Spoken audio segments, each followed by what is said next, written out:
한국교회 예배 드림의 열정은 아마 세계 최고라고 우리는 자랑할 수 있습니다. 특히 한국교회만 가지고 있는 새벽 예배, 한국교회만 가지고 있는 새벽 예배, 얼마나 열정적으로 새벽 예배 드리느냐고요? 그뿐인가요?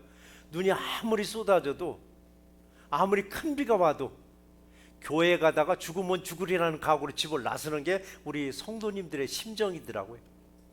우리 새날교회 이제 19살 됐습니다. 19년 동안에 기상 때문에 주일 예배를 건너뛴 적은 한 번도 없었습니다. 그것도 참 은혜더라고요. 그러나 새벽 예배나 수예배나 금요예배는 기상 때문에 간간히 우리 예배를 못 드리고 문을 닫을 때가 있었습니다. 그래도 주일 예배만큼은 들을 수 있도록 기상을 이렇게 풀어주니까 그것도 얼마나 감사하느냐고요. 그렇다면 우리는 왜 예배를 드려야 되는가?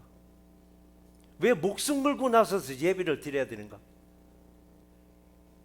20년이 훨씬 넘었던 얘기인데요. 지금 미시간에 잠깐 있었을 때 오늘 눈이 많이 오잖아요. 한국서 가다서 몇 해 안 됐으니까 그 눈은 별것도 아니더라고요. 근데 주일날인데 연락이 왔어요. 교회 문 닫았다고, 출석하지 말라고. 이해가 안 가는 거예요. 그 저는 그냥 가봤어요. 아니 가니까 가지는데 왜 교회인들을 나오지 못하게 하는가? 저는 그때 담임 목사가 안 했으니까. 교회 혼자 덜렁이 있더라고요. 아무도 안 오는 거예요. 아, 이게 미국인가 보다라고. 여기서 교회를 또 담임 목사 해가면서 새벽 때 아니면 수요 때, 금요 때, 이게 다 저녁이고 새벽이잖아요. 날씨 때문에 뭐 도저히 뭐 오라고 하는 자체가 내가 부담스러운 거예요. 오다가 사고 나면 어떻게 하느냐고 다 문자 보내서 오지 마시라라고. 그래도 주일날은 한 번도 건너뛰지 않고 하나님께 예배할 수 있으면 얼마나 감사한지 모르겠더라고요. 자, 우리 예배를 왜 드려야 되느냐고. 목숨 걸고 나와서 예배 드리를 왜 예배 드리는가? 일주일에 주일 예배 한 번이면 끝나면 얼마나 좋으냐고요. 주일 예배를 시작해서부터 수예배, 금요예배, 화요일부터 토요일까지 매일 새벽 예배, 게다가 한 달에 한 번씩 구역 예배, 또 일주일에 한 번씩 가정에서 가정 예배, 이 매번 드리는 예배 왜 드려야 되지? 우리 생각해 볼 여지가 있더라고. 왜 드려야 되는가? 우리 교회에 오면은 왜 교회에 오느냐면 예배 때문에 오는 거예요. 거의 예배 때문에. 신앙생활 왜인가? 예배더라고요. 모든 게 예배와 다 연결되어 있더라고요. 예배와. 그렇다 보니까 예배가 형식화되었습니다. 예배가 형식화되어 버렸습니다. 왜 예배가 형식화되었는가? 예배하고 내 삶하고 아무런 연관이 없는 것처럼 우리는 예배자가 되더라고요. 예배와 내 삶은 분리된 게 아니에요. 하나가 돼요. 예배가 내 삶이고 삶이 내 예배가 돼야 되는데 예배대로 내 삶 따로 드리더라고요. 예배 드리고 은혜 받고 딱 교회 문을 나서는 순간 나는 싹 바뀌는 거예요. 그러나 우리는 예배 드리고 감사한 대로, 감동받은 대로 세상에서 그대로 살아가야 합니다. 우리 찬양을 드리고 찬양의 가세 은혜 받고 또 은혜 받은 그 은혜를 우리 세상에서 그대로 또 살아가야 됩니다. 기도했습니다. 기도대로는 세상에서 그대로 살아가야 합니다. 말씀을 읽었습니다. 말씀의 은혜를 받았으면 그 말씀대로 살아가야 하는 것이 우리의 삶과 예배가 일어나되는 건데도 불구하고 예배 따로 내 삶 따로, 찬양 따로 내 삶 따로, 기도 따로 내 삶 따로, 말씀 따로 내 삶 따로, 이러다 보니까 그냥 어떻게 따로 국밥이 되어버리더라고요. 자, 올 한 해는 예배 드렸으면 예배대로 최선을 다해서 노력을 한 해가 되겠시고, 찬양을 했으면 찬양대로 살아가는, 노력하는, 최선을 다하는 한 해가 되시고, 말씀을 읽고 말씀의 은혜를 받아서 말씀대로 살아가고자 최선을 다해서 살아가는 올 한 해가 되기를 제 이름으로 축원합니다. 근데 예배가 형식화되다 보니까 이게 종교적인 행사로 드리는 예배가 되더라고요. 의무적인 예배가 돼요. 주일날 의무적인 예배자가 돼서는 안 돼요. 의무적인 예배를 드리는 예배자가 되다 보니까 예배가 딱 시작되면은 언제 끝나지? 언제 끝나지? 끝나는 걸 빨리 기다리는 거예요. 빨리 끝나기를 기다리더라고요.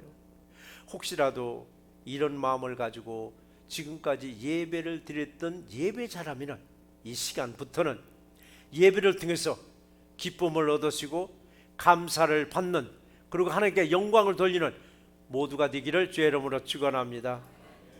자, 예배는 왜 드리는가? 다시 말씀드려요. 예배는 왜 드리는가? 매번 예배 때마다 기쁨으로 드릴 수 있는가? 매번 예배 때마다 감사한 마음으로 드릴 수 있는가? 어느 때는 아침에 눈 딱 뜨면서 너무 기분이 좋고 성령 충만해서 오늘은 기쁜 마음으로 감사한 마음으로 예배 드리지 하고 예배를 딱 드리러 왔는데 사람들 때문에, 불이기 때문에 예배가 짜증나게 드리고 가는 일도 없다고 볼 수는 없습니다. 기분 좋게 예배 드리러 왔다가 짜증내고 가는 경우가 우리 있습니다. 자, 우리는 예배 드리는 목적이 뭔가? 왜 우리는 예배 드리는가? 예배 드리는 목적이요, 하나님을 영화롭게 하는 거예요. 가장 큰 건 하나님을 영화롭게 하는 건데, 하나님을 영화롭게 하는 것보다도 오늘 본문에서 이렇게 말씀을 주셨습니다. 23절 하반절을 같이 한번 읽어보시겠습니다. 아버지께서는 자기에게 이렇게 예배하는 자들을 찾으시느니라 라고 말씀하셨습니다. 아버지께서, 즉 하나님께서 누구를 찾는다고요? 예배하는 자를 찾는다고 말씀하셨습니다. 우리가 예배를 왜 드리는가? 하나님이 찾기 때문에 예배를 드리는 거예요. 하나님이 찾기 때문에. 딱 둘러보니까 안 계셔요. 자기 자리에 있어야 할 자리에 없어요. 하나님이 찾으러 가시는데 어디로 찾으러 가실까? 어디로 찾으러 가실까? 제가 볼 때는 두 가지로 찾으러 가실 거예요. 오늘 이 자리에 없는 분이 물론 다른 교회에서, 여행지에서 예배 드릴 수도 있습니다. 그런데 세상에서 연락하느라고, 세상에서 즐기느라고 이 자리에 참석하지 못할 때 예수님이 찾으러 가신 거예요. 네가 어디 있느냐라고. 네가 어디 있느냐고. 예배자로 서 있었을 때 네가 어디 있느냐라고 하면 할렐루야 하는데, 조금 세상적으로 자랑하고 싶지 않은 게, 구린 곳에서 있을 때 네가 어디 있느냐고 우리한테 질문한다면 뭐라고 답하시겠느냐고. 그리고 또 하나, 하나님이 찾는 사람들은 어디서 찾을까 했더니요, 예배당에서 찾을 줄 믿습니다.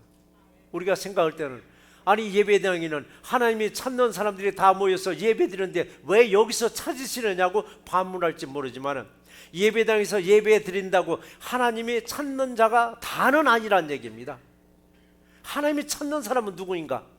하나님이 찾는 사람, 마음과 몸이 하나가 돼서 하나님께 예배자를 됐을 때 하나님이 찾는 사람입니다. 그런 사람을 하나님이 찾고 계시더라고요.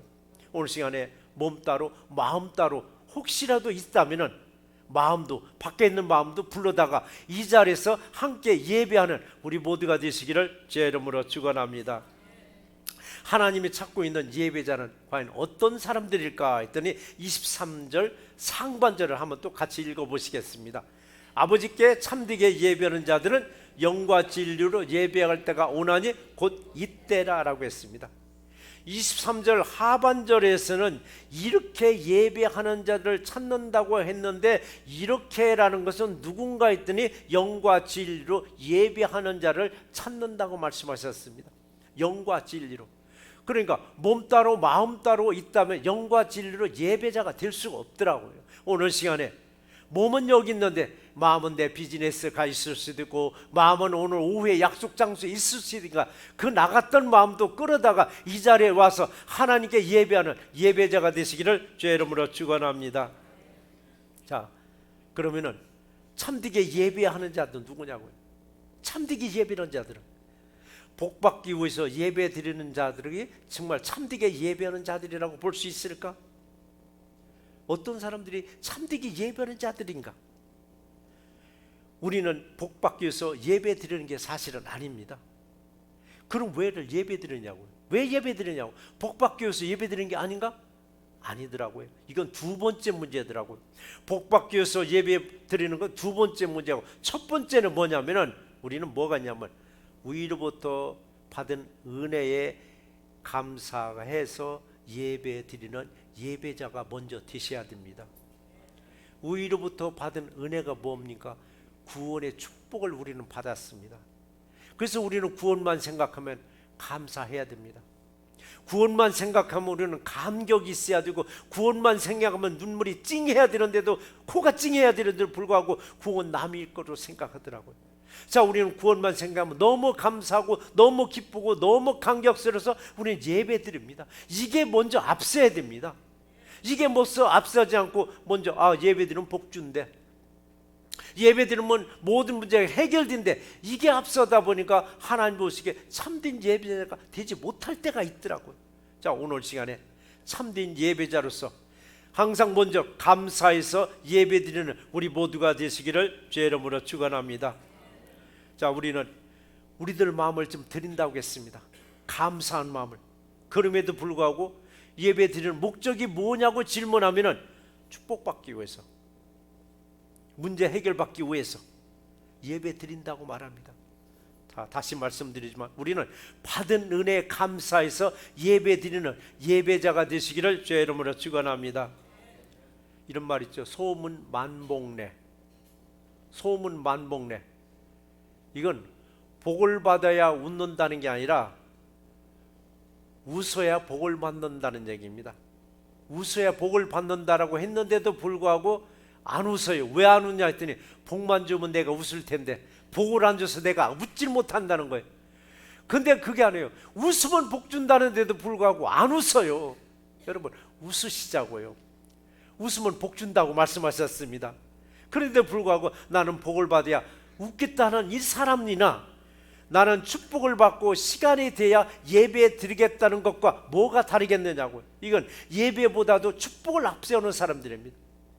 예배보다도 축복을 앞세우는 사람들. 옛말에 그런 말 있죠. 연불보다는 어디에? 잿밥에 눈이 어둡다고. 제사보다는 잿밥에 눈이 어두운 예배자가 우리는 될 수가 있습니다.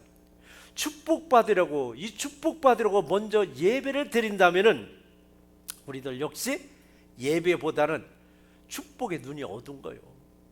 축복은 내가 구한다고 해서 주는 건 아니야. 하나님 마음이 들여 주더라고요. 하나님 마음이 드는 사람이 보니까 복받을 짓을 하는 사람은 하나님 주시더라고요.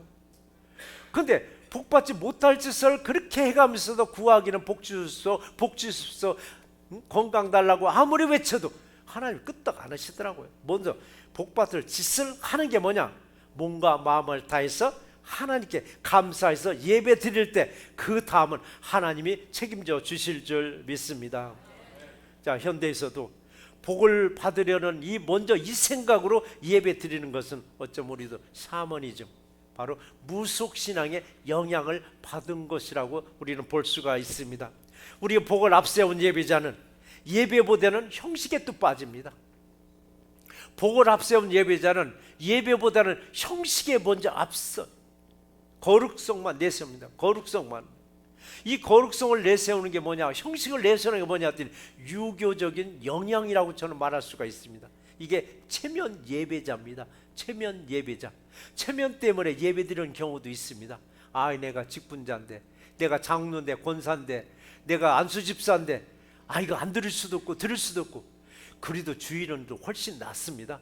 체면 예배자가 주일은 별로 없습니다. 그런데 수요일날 금요일 같은 경우 새벽 예배는 자칫하면 체면 예배자가 될 수 있습니다. 아이고, 내 체면에 안 갈 수도 없고. 어차피 갈 바에는 마음을 좀 바꾸세요. 아이고, 하나님 감사합니다. 감사한 마음으로 예배 드리러 갔을 때 하나님은 기뻐 받으시고 내가 구하지 않은 것까지도 채워주는 놀라운 역사가 임할 줄 믿습니다.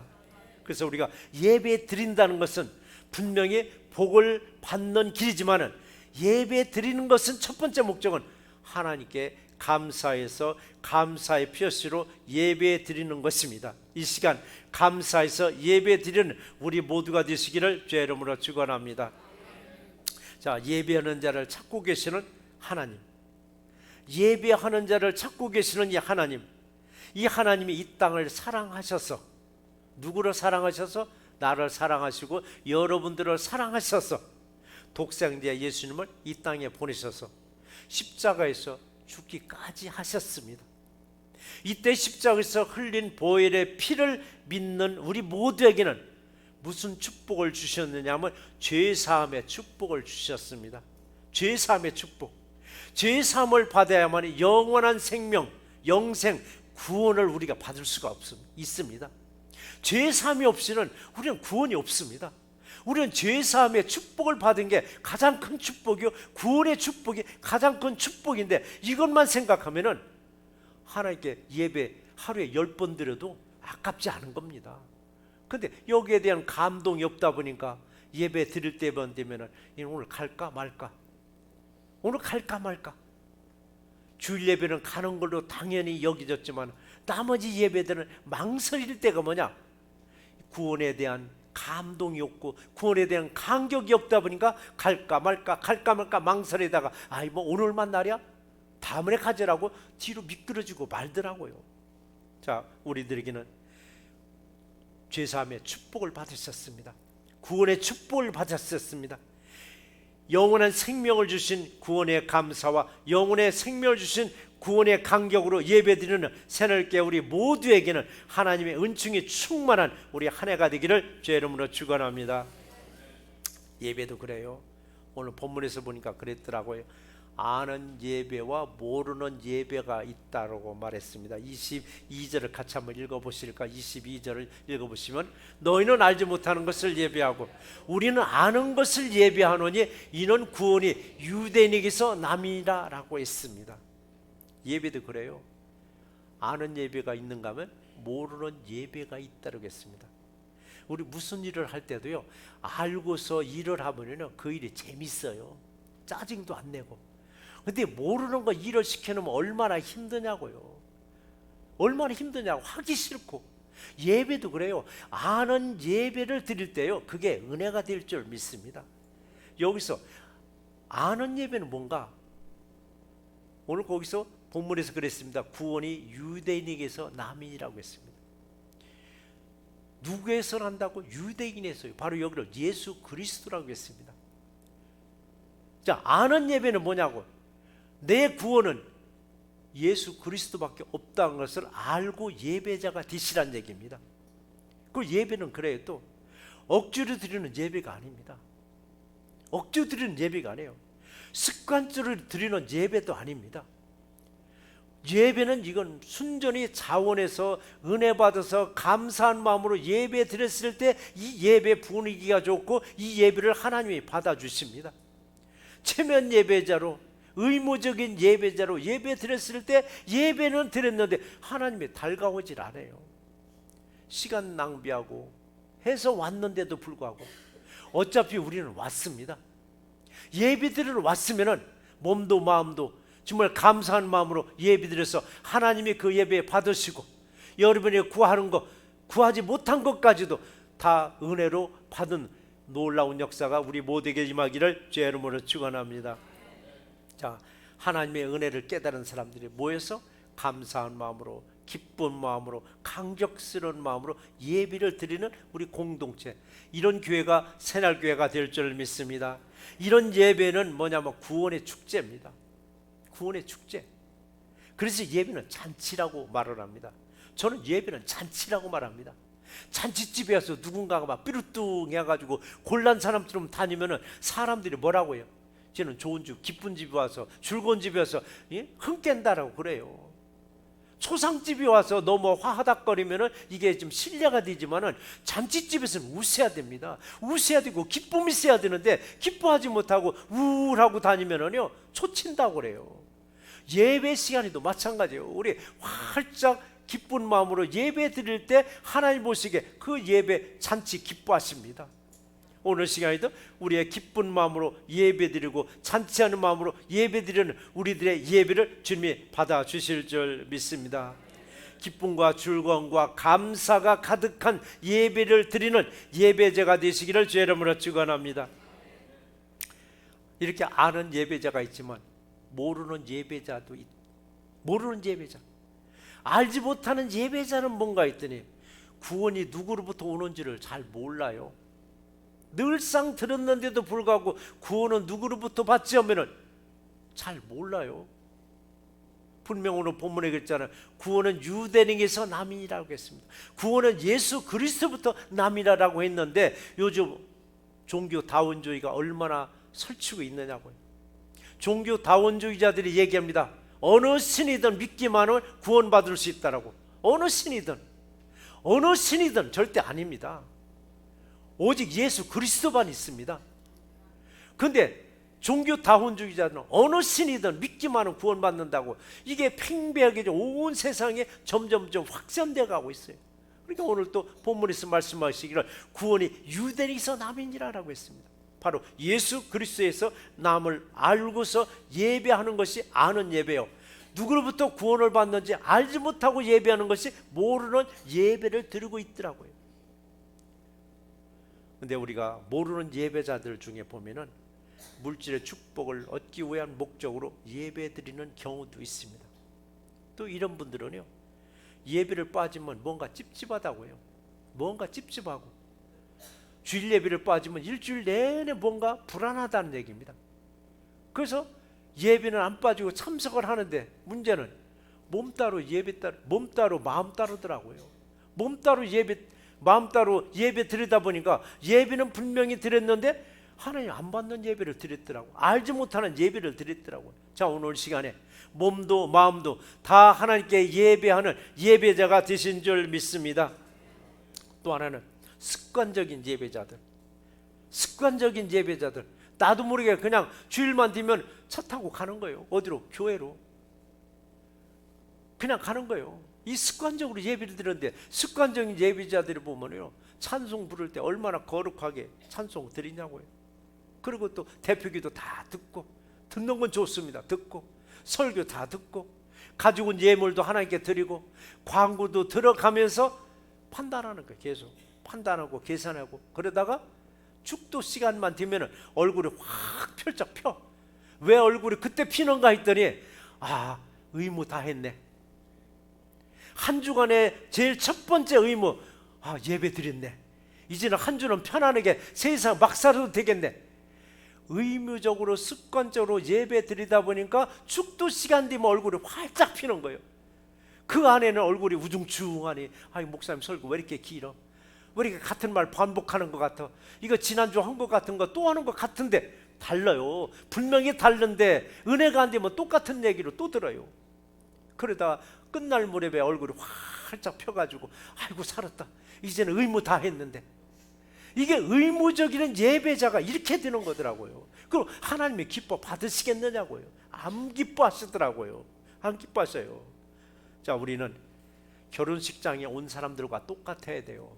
박수 쳐주고 격려해주고 축복해주고 기쁨으로 해야 되는데, 초상접이 온 것처럼 우중충하게 있다면 얼마나 힘드냐고. 그걸 보고 계신 위에 계신 주님은 더 힘들어 하십니다. 더 힘들어하죠. 그래서 주님이 기뻐 받으시는, 우리 또 표정 관리도 잘 하시는 우리 새롭게 모두가 되시기를 주 여러분으로 축원합니다. 자, 아는 예배자는 예배로 끝이 아니에요. 또 하나 약속을 받아요. 매번 약속을 받는데, 그 약속이 무슨 약속인가? 새하늘과 새 땅에 대한 약속을 받더라고요. 새하늘과 새 땅의 약속은 뭐냐? 천국에 대한 약속을 받아요. 예배 때마다 이걸 우리는 확신을 가져야 돼요. 예배 때마다 새하늘과 새 땅에 대한 약속을 딱 받은 사람은요, 이 땅에서 어떤 환난과 어떤 핍박을라도 절대 신앙이 요동치질 않습니다. 믿음 위에 굳게 서서 승리로 살아갑니다. 이런 우리 모두가 되시기를 제 이름으로 축원합니다. 자, 우리가 매번 드리는 예배, 이건 무슨 예배인가? 예수님의 죽음의 권세를 이기고 부활하시고 승천하심을 기뻐하는 축제가 돼야 됩니다. 축제 예배, 구원의 예배. 하나님이 원하시는 예배는 기쁨 속에서 축제 예배를 하나님은 원하고 계십니다. 참된 예배자는 예배를 위해 존재한다는 것을 우리가 아셔야 됩니다. 내가 왜 존재하는가? 예배를 위해서 존재하고 있습니다. 나를 구원하신 은혜의 감사의 표시로 우리는 예배 드리는 겁니다. 이 시간 예배를 통해서 예수님을 높이는 새롭게 모두가 되시기를 주의 이름으로 축원합니다. 그래요, 예배를 통해서 하나님은 반드시 움직입니다. 예배를 통해서. 이 대표적인 사건이요, 사사기 20장에서 너무 잘 나왔습니다. 자, 마지막 하나님이 어느 때 움직이셨는가? 사사시대 때 20장입니다. 사사기가 거의 끝날 무렵이에요. 이스라엘은 얼마나 복잡했느냐고요. 지도자가 없었으니까. 이스라엘이 11개 지파가 연합이 됐고, 왜 연합이 됐는가? 베냐민 지파를 싸워서 이기려고, 죽이려고, 베냐민 지파 아주 멸족시키려고 11개 지파가 모여서 하나님께 기도했습니다. 누가 먼저 싸우러 가오리까? 11개 지파니까 11개 지파가 한꺼번에 다 못 나가니까 11개 지파 중에서 어느 지파가 제일 먼저 싸우러 가오리까라고 기도했습니다. 그랬더니 하나님이 유다가 먼저 나가라고 하더라고요. 유다 지파가. 하나님의 응답을 받고 유다 지파가 싸우러 나갔습니다. 이겼을까요? 패배했습니다. 하나님 분명 나가라고 했는데 패배하더라고요. 두 번째 다시 기도했습니다. 울면서 기도했습니다. 이번에는 우리가 싸우러 가오리까? 라고. 싸우러 가오리까? 내 형제를 치러 싸우러 가오리까? 라고 하나님께 기도했더니 하나님이 응답하시러 그래 가라 그러더라고요. 치러 나가라고. 하나님이 싸우러 나가라고 해서 싸우러 나갔는데 이번에도 역시 패배했습니다. 그러니까 전쟁에서 패배했습니다. 세 번째 전략을 바꿨습니다.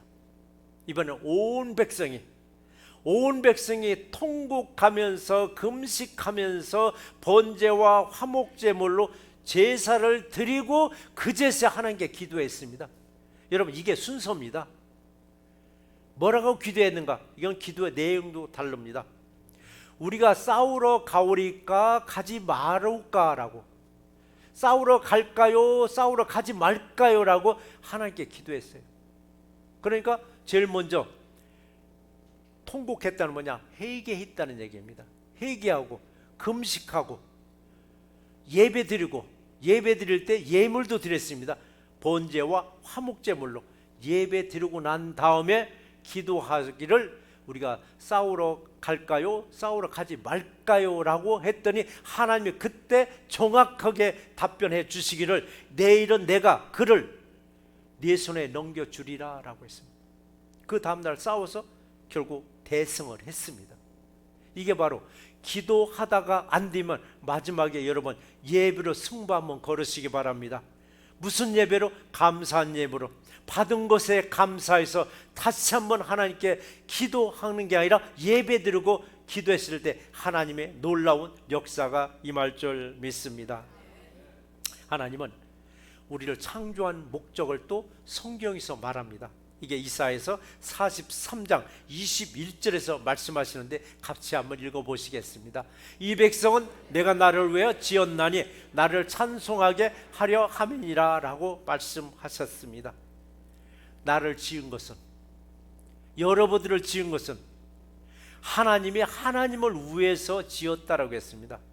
하나님이 하나님을 위해서 나를 지었는데 왜 나를 지었는가 했더니 하나님을 찬양하라고 나를 지었다라고 했습니다. 하나님을 찬송하게 하려고.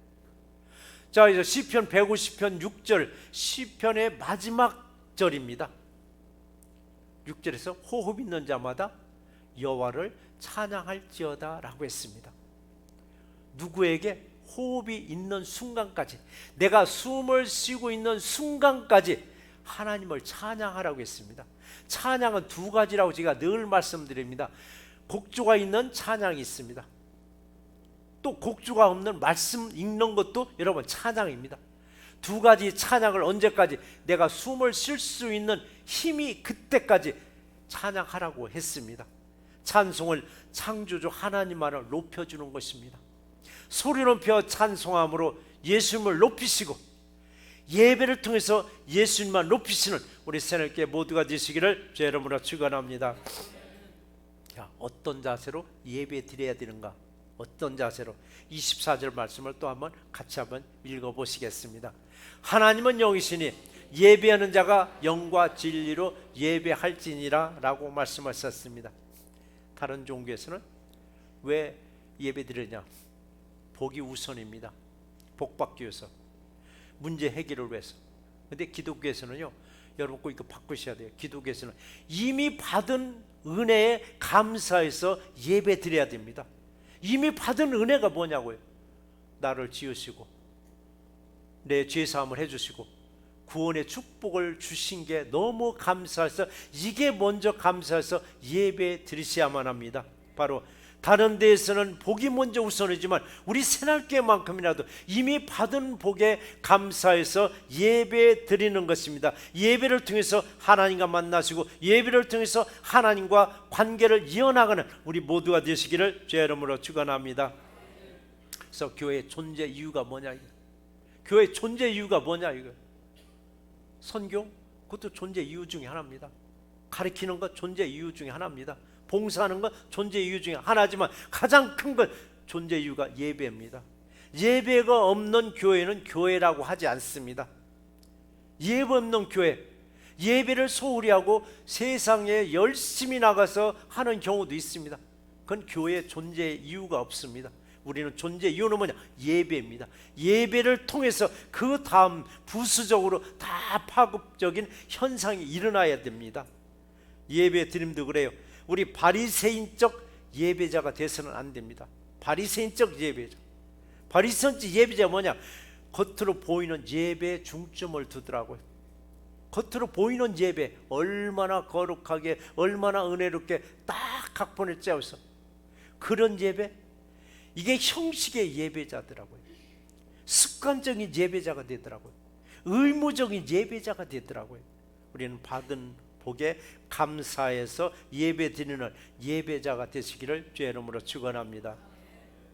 예배는 상황에도 탄력성 있게 우리는 대처할 줄 알아야 됩니다. 우리는 법에 너무 눌린 예배자가 되더라고요. 법. 하나님이 만든 법도 있지만 사람이 만든 법도 있더라고요.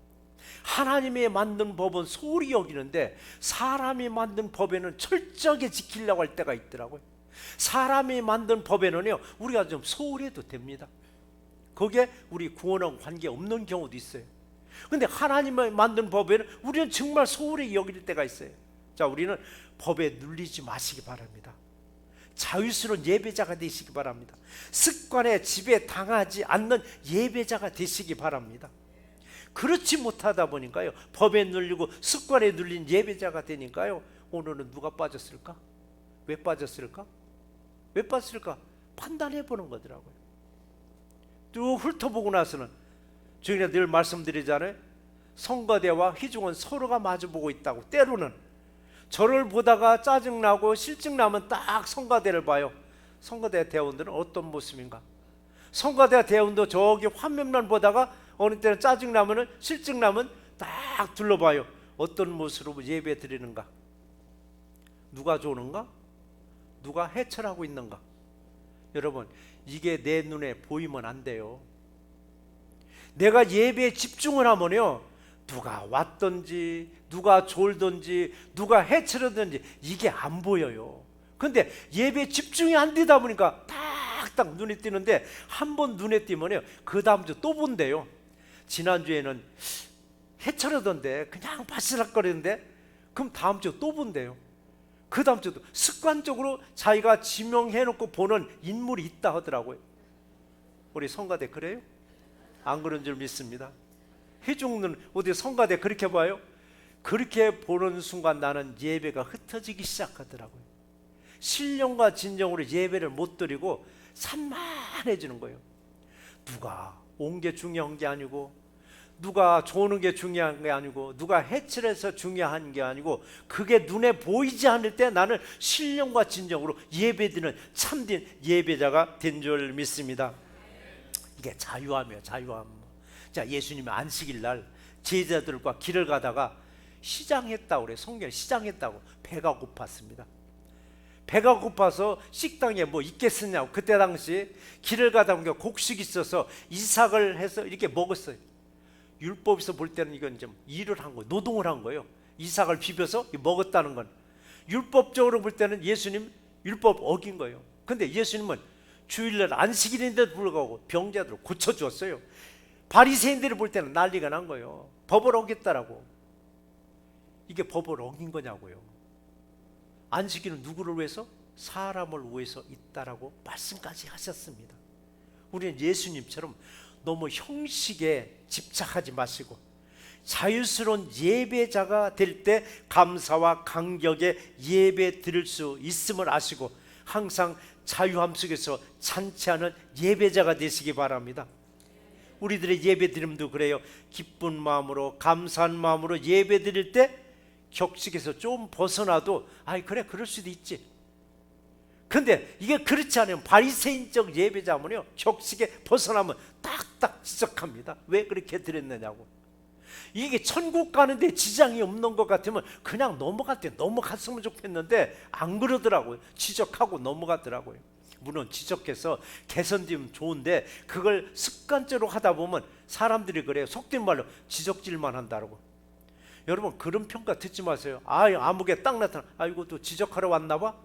그게 아니라 아무개 딱 아이고 우리 또 격려해 주려고 칭찬해 주려고 우리 커피 한 잔 사주려고 밥 한 끼 사주려고 이런 인상을 남겨주는 우리 모두가 되시기 바랍니다. 그래서 예배를 드렸네 안 드렸네 이게 중요한 것이 아니라 좀 더 자유함으로 감사한 마음으로 기쁜 마음으로 참된 예배를 드리는 우리 모두가 되시기를 주의 이름으로 축원합니다. 말씀을 한번 정리해 보겠습니다. 세상에서 공연을 한다면 연출자의 의도대로 한치 오차도 없이 기계적으로 각본에 맞춰서 공연을 합니다. 특히 클래식 공연장에서는요 의상도 갖춰 입어야 하고 좌석에 앉아있는 자세도 흩어져서는 안 되고 음악이 마음에 와닿는다고 아무 때나 막 박수 칠 수도 없고 음악이 마음에 와닿는다고 뭐 손을 들 수도 없고 일어설 수도 없어요. 클래식 공연장에서는. 이와 반대로 대중적인 공연은 복장이 첫째 자유스러워요. 티셔츠를 입고 가든 라운드티를 입고 가든 반바지를 입고 가든 쪼리를 신고 가든 의자 앉는 자세도 자유스럽어요. 음악을 듣다 마음에 와닿으면 박수 칠 수도 있어. 아무 때나 음악이 마음에 들어 손을 들 수 있고 일어설 수도 있습니다. 예배도 세상 공연처럼 한 채 오차도 없이 진행되고 있습니다. 마치 세상에서 공연하는 것을 보는 듯 할 때도 있습니다. 어느 책 제목에서 예배인가 쇼인가 라고 했듯이 완벽한 예배를 연출하고자 합니다. 그런 반면에 예배가 진행되는 과정들이 좀 어설퍼 보이기도 합니다. 주님은 한치 실수도 없고 완벽한 예배만을 받아주실까요? 아닐 것입니다. 주님은 예배 진행과 연출이 중요하지 아니하고 예배자들의 마음을 보고 계십니다. 예배가 외적으로 아무리 완벽하고 은혜스럽게 진행될지라도 주님은 예배드리는 예배자들의 마음을 보고 계십니다. 우리는 자신에게 질문해야 됩니다. 나는 왜 예배를 드리는가? 마음의 기쁨과 감사가 충만해서 예배 드립니다.